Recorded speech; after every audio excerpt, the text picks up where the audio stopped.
அல்லேலூயா.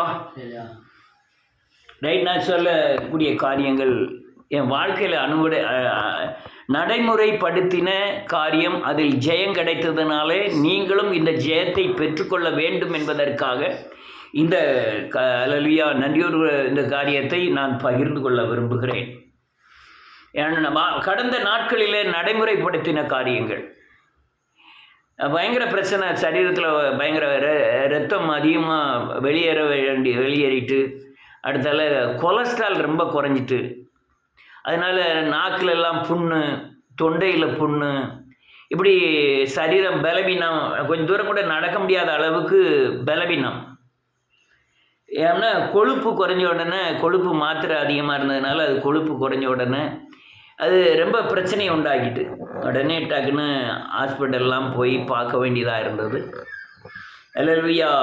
இது என்ன அநேகர் அல்லேலூயா இது பிசாசின் போராட்டம் இல்லை, நீ சரீரத்தில் பலவீனமாக இருந்தாய், நீ அப்படி இருந்தாய், இதை ஆயிரம் சொல்லலாம். ஆனால் அல்லேலூயா நன்றியோடு இந்த ஊழியம் செய்கிறவர்களுக்கு பிசாசின் போராட்டம் உண்டு. அதனால் அநேக குடும்பங்களிலே சாபத்தின் போராட்டங்களுக்கும் பிசாசின் போராட்டங்களுக்காக இவன் முன்னாலே நிறுத்தப்படுகிறபடினாலே இவன் மேலே சரீரத்தில் பிசாசின் தாக்குதல்கள் இருக்கும். அதனால் நன்றியோடு கூட துதிக்கிறேன் இயேசுவின் நாமத்தினாலே இதை ஜெயிப்பதற்கு என்ன செய்ய வேண்டும் என்பதை நாம் வேதத்தில் அல்லது அநேக நேரம் நான் என்ன நினைக்கிறோம், வேதத்தை வாசித்தா போதும், இல்லைன்னா 2 வசனத்தை கேட்டால் போதும் அப்படின்னு சிலர் விடுதலை ஆகிறார்கள். அநேகர் நன்றியோடு துதிக்கிறேன் வேத வசனத்தை தன் இருதயத்தில் வைத்து அதை பரிசுத்தமாக்கி அதை சத்தியத்தை பெற்று அந்த சத்தியத்தை அறிக்கை செய்யும் பொழுதுதான் நீங்கள் பூரண விடுதலையை அடைய முடியும் என்பதை உணர்ந்தேன்.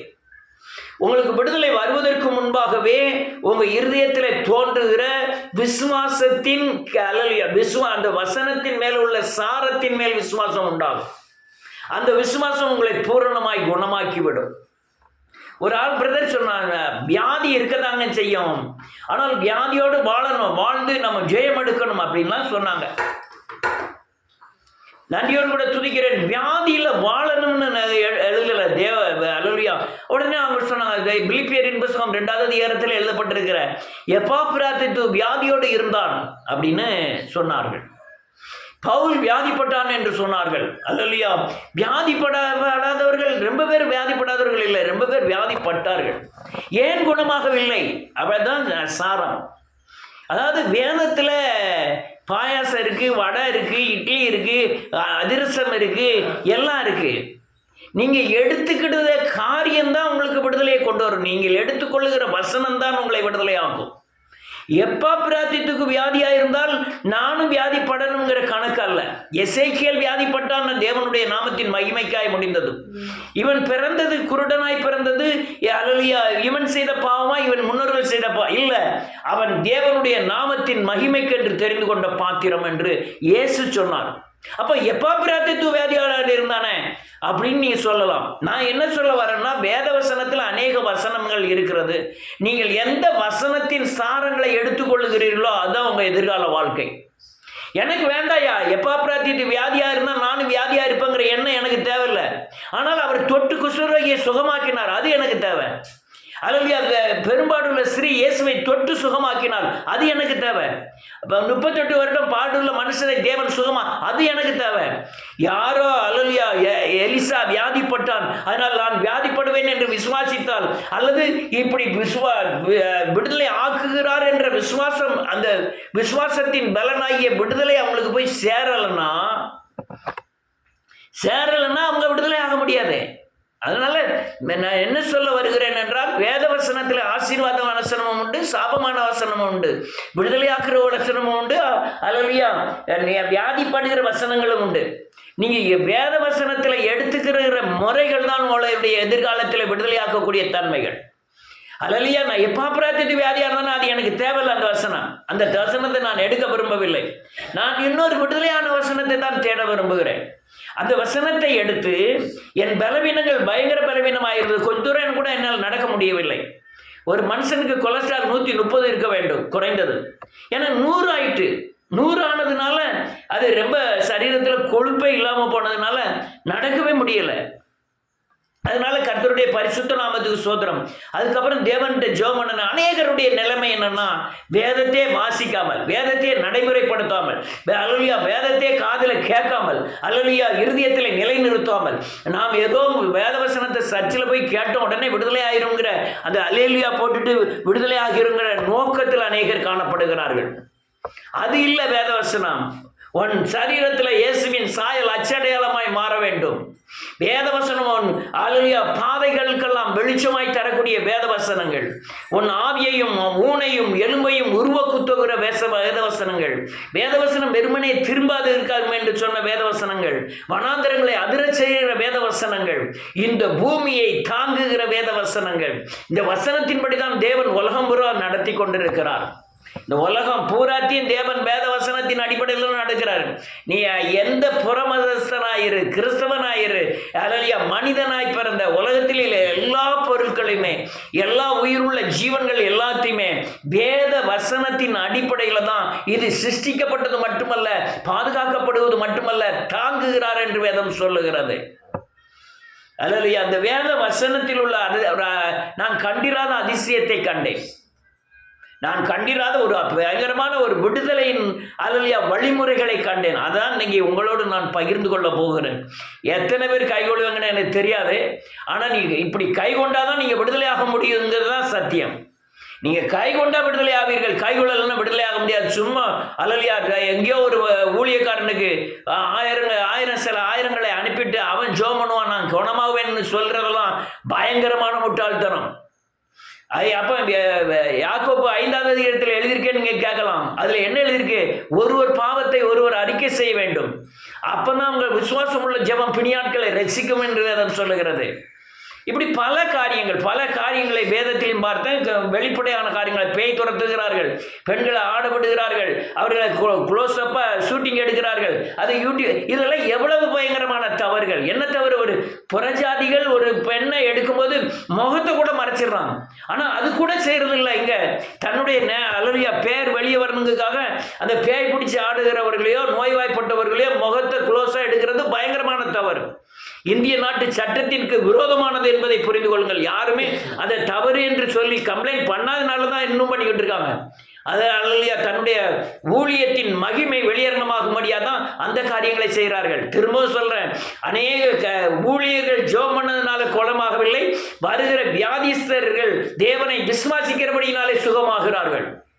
ஆனால் அவங்களுக்கு வேதவசனம் தெரியாது, ஜெபம் பண்ண தெரியாது, பேதையாக இருக்கிறார்கள், மூடராக இருக்கிறார்கள். இயேசுவின் இடத்தில் வந்து அல்லேலூயா இயேசு என்னை சுகமாக்குகிறார் என்று விசுவாசிக்கிறதுனாலே அநேகர் சுகமாகிறார்கள்.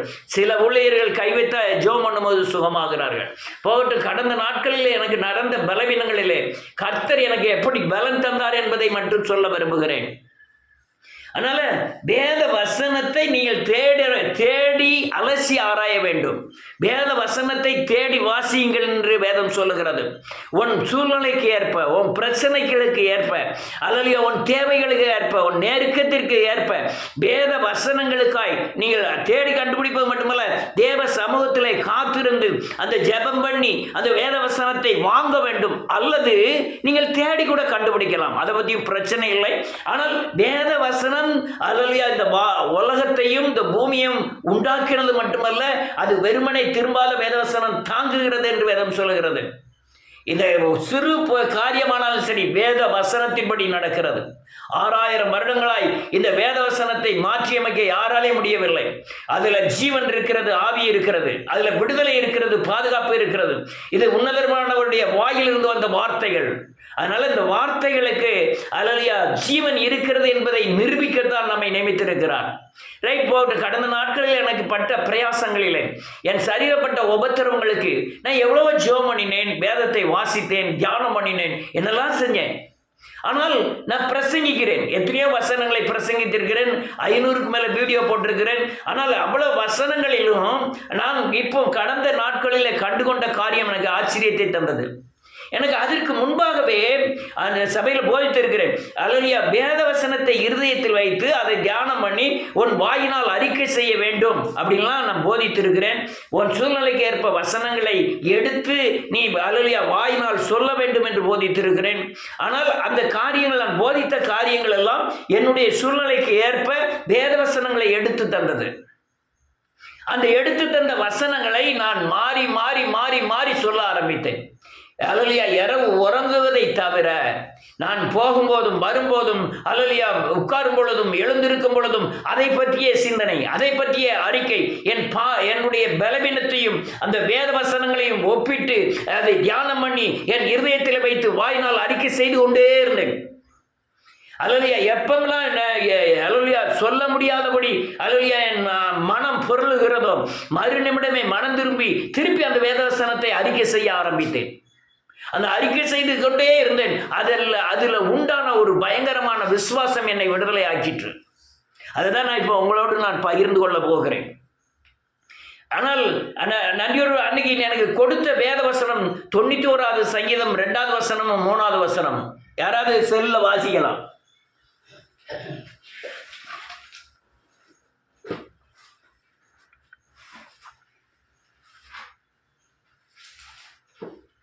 செல்ல வாசிக்கலாம். இருக்காங்களா?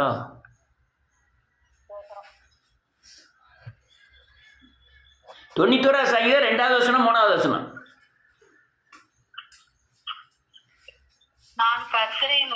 நான் கர்த்தரை நோக்கி நீர் என் அடைக்கலம், என் கோட்டை, என் தேவன், நான் நம்பியிருக்கிறவர் என்று சொன்னேன். அவர் என்னை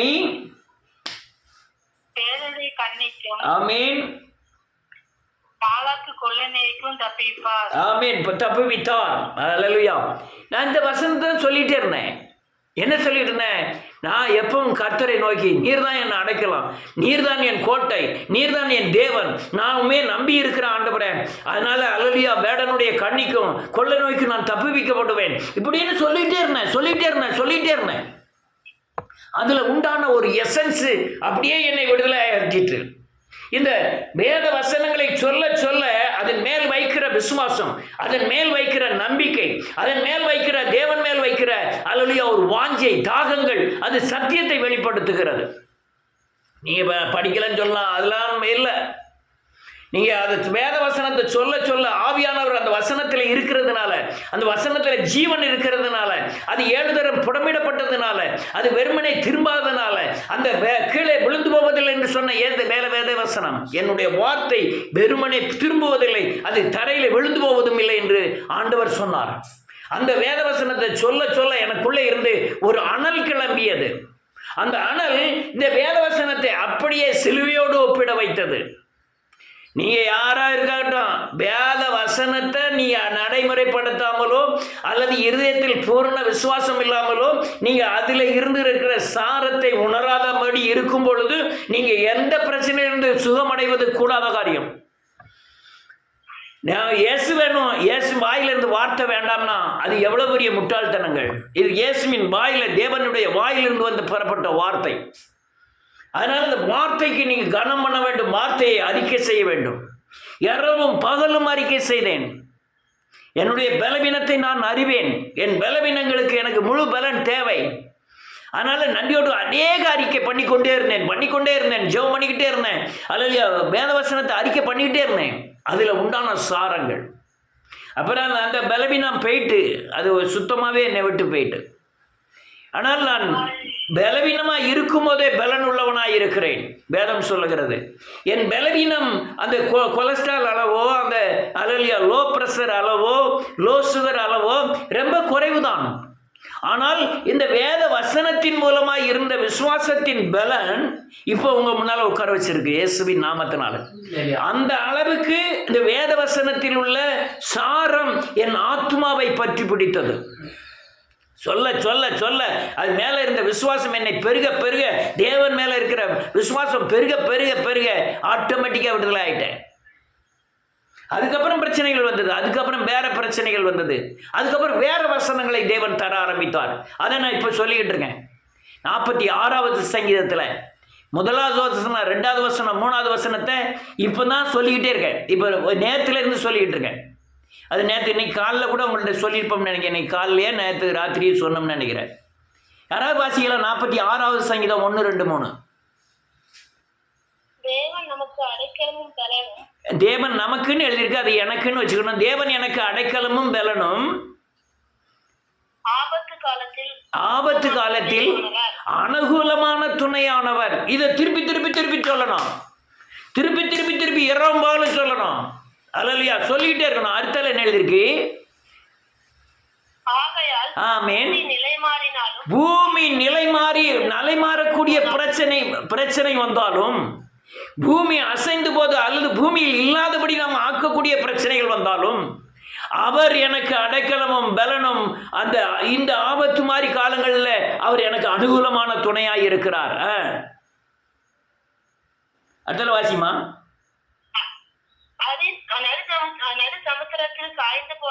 அது நடு ஆகையால்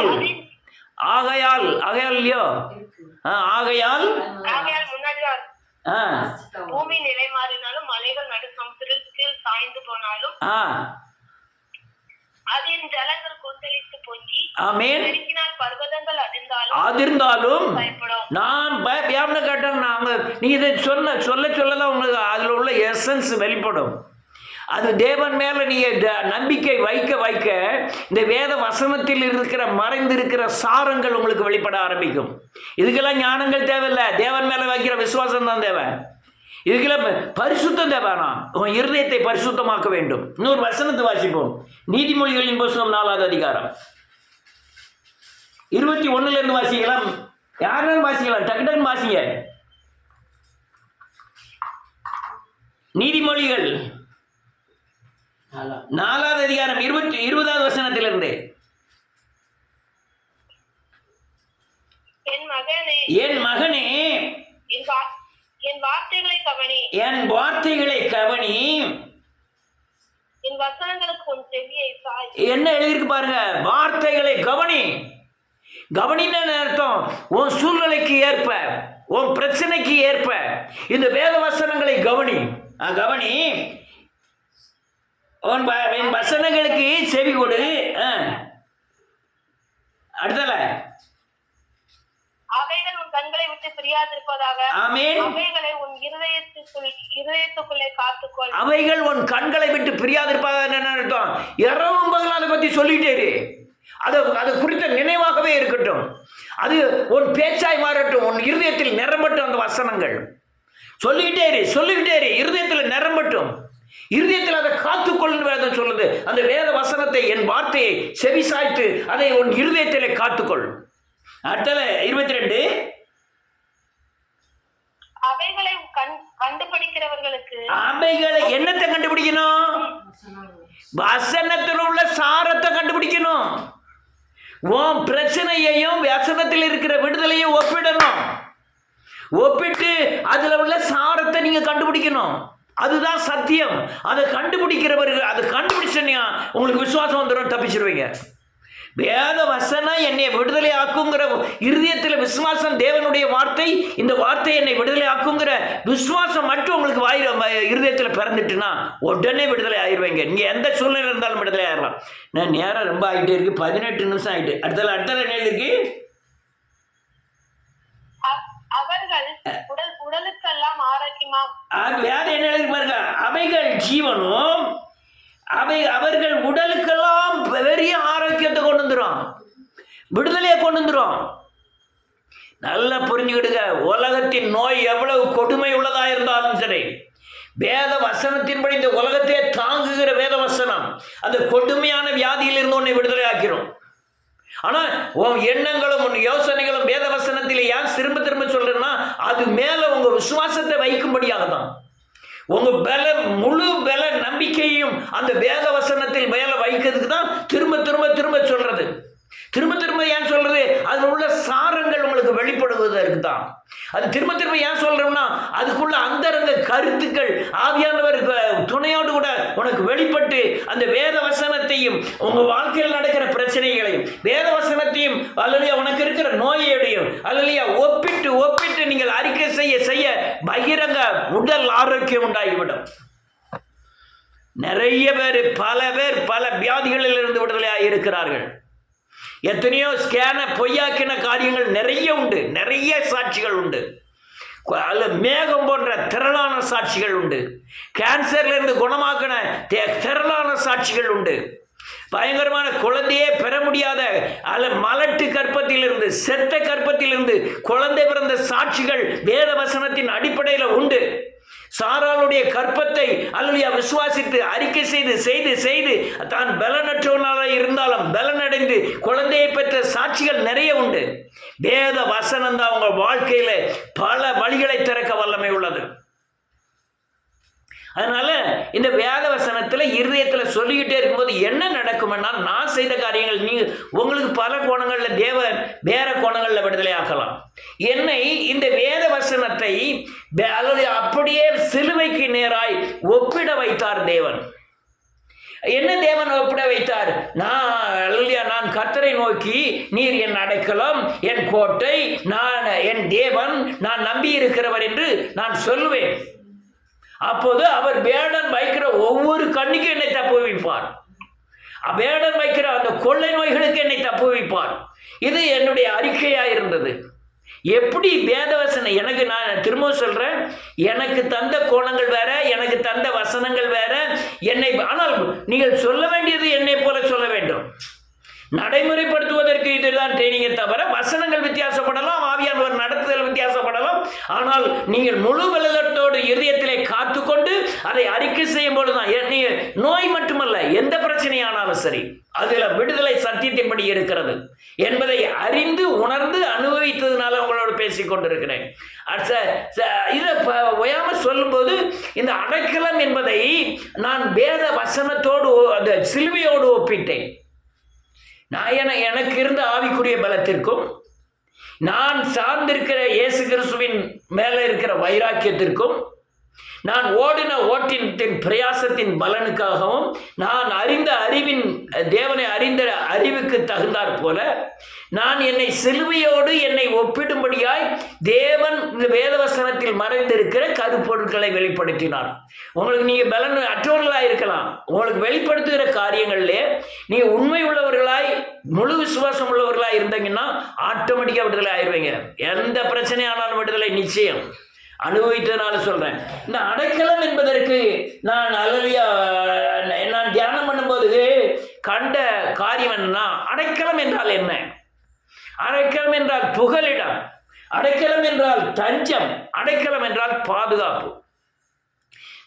எனக்கு பாதுகாப்பு அவர்தான், எனக்கு நான் இப்போ தஞ்சம் போகக்கூடிய இடம் அவர்தான், எனக்கு புகலிடம் அவர்தான்.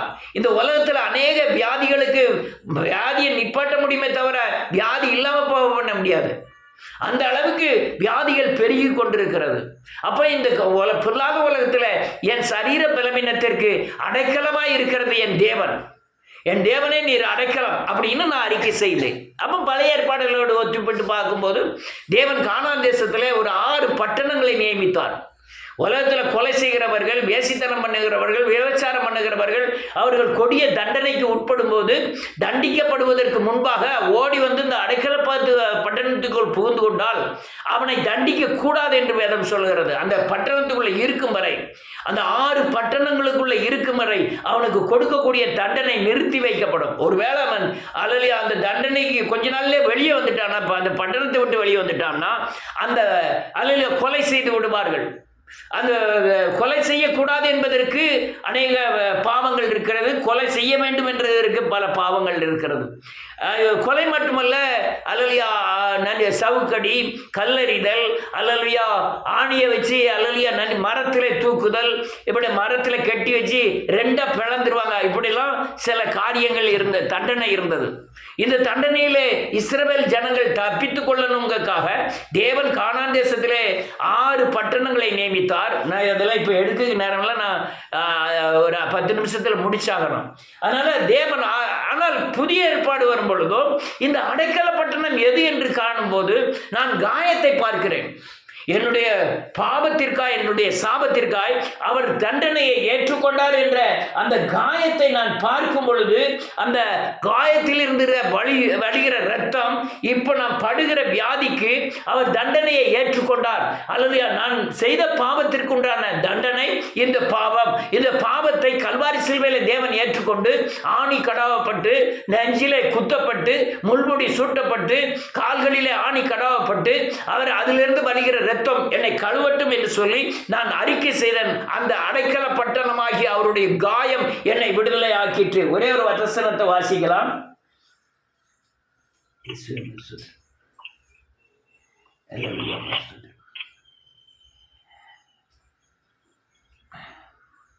பேதுரு 2 பேதுரு புத்தகம் 2வது அதிகாரம் 24வது வசனம்.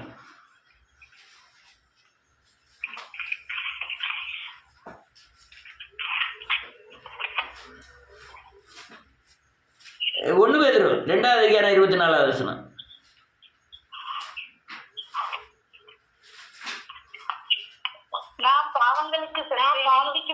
பாவங்களுக்கு செத்து நீதிக்கு பிழைத்திருக்கும்படி அவர் தாமே சரீரத்திலே சுமந்தார், அவருடைய தழும்புகளால் குணமானீர்கள். வேதம் சொல்லுது, நீங்க ஆயிட்டீங்கயா. அங்க நீ ஏசாயாவின் புத்தகம் 53வது அதிகாரத்தில் வாசிக்கும் போது குணமாவீர்கள் இருக்கு. ஏன்னா அது சிலுவைக்கு முன்பாக ஏசாயா தரிசனத்தில் கிடைத்த ஒரு தரிசனத்தை அங்கே எழுதுகிறார், குணமாவீர்கள். ஆனால் புதிய ஏற்பாடு வரும் பொழுதோ பேதுரு எழுதுகிறார், குணமானீர்கள். எப்படி குணமானீர்கள்? அந்த காயங்கள் என்னுடைய அடைக்கலம் அப்படின்னு நீங்க விசுவாசித்து அறிக்கை செய்தால் குணமாவீர்கள். நான் இதைத்தான் அறிக்கை செய்தேன். ஆண்டவரே, இந்த காயம் எனக்கு இப்போ அடைக்கலமாக இருக்க ஆண்டவரே.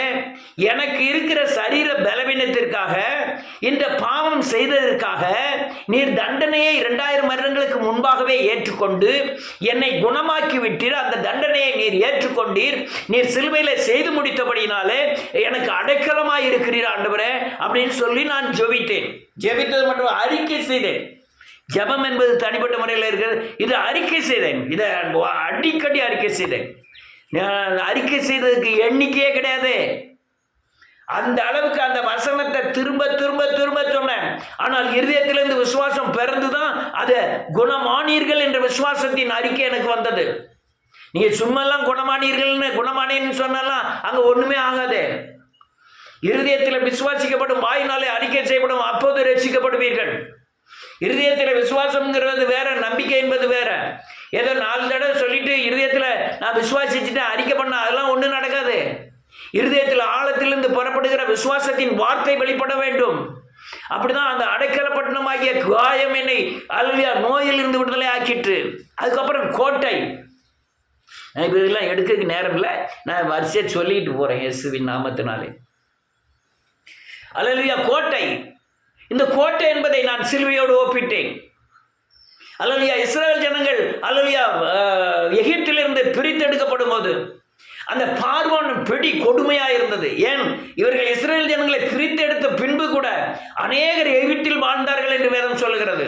போறது கானான் தேசம், வாழ்க்கை அவன் இருதயத்தில் வாழ்கிறது போல அவன் எகிப்திலே வாழ்ந்தார்கள். அதனால் நோய்வாய்ப்பட்டார்கள், அதனால் வேதனை அடைந்தார்கள், அதனால் துன்பப்பட்டார்கள்.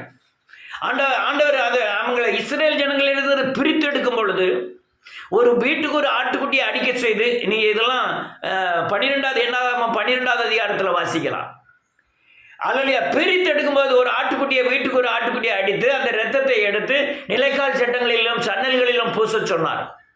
அந்த சங்கார தூதன் உன்னை விட்டு கடந்து போவான் என்று சொன்னார். ராத்திரி போல அல்லேலூயா சங்கார தூதன் கிளம்பி வந்தான்.